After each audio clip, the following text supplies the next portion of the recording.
Isang maliwanag, maliwalas at mainit na hapon mga kagarden.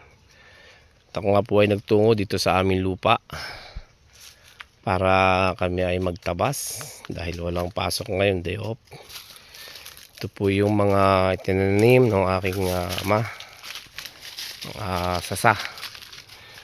Yan po. At may butas dito. Hindi ko po lang alam kung ito ay alimango ang hinukay. Yan.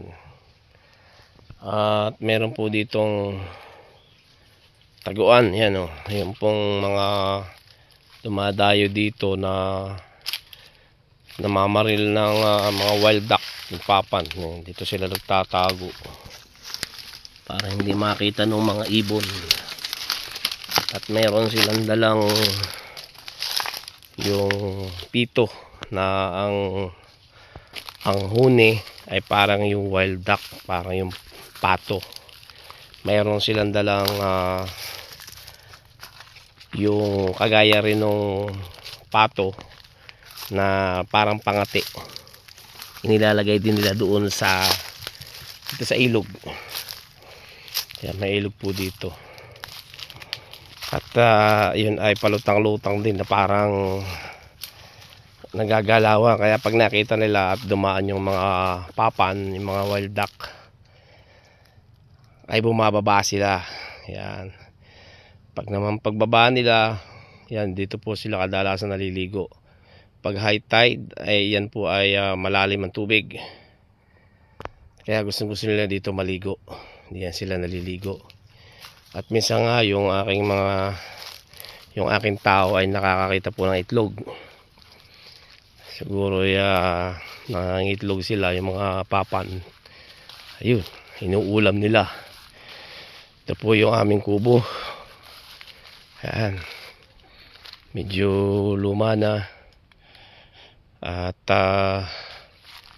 kailangan ko na namang ipayos. Ito lang po kung gusto mo ng buhay na tahimik, buhay sa probinsya, ay ganito lang ang katahimik, simpleng buhay. Yan. Ito po yung mga niyog na aking itinanim.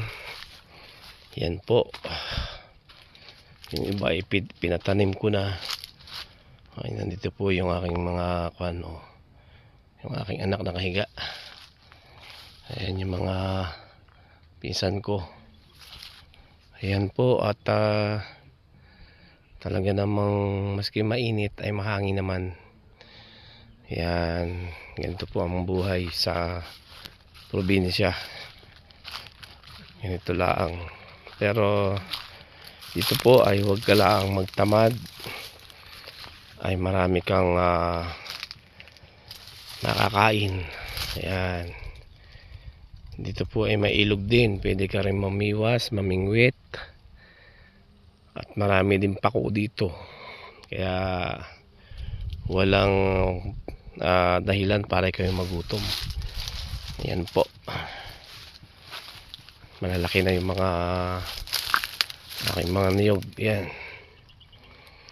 Yan po. Maliwalas.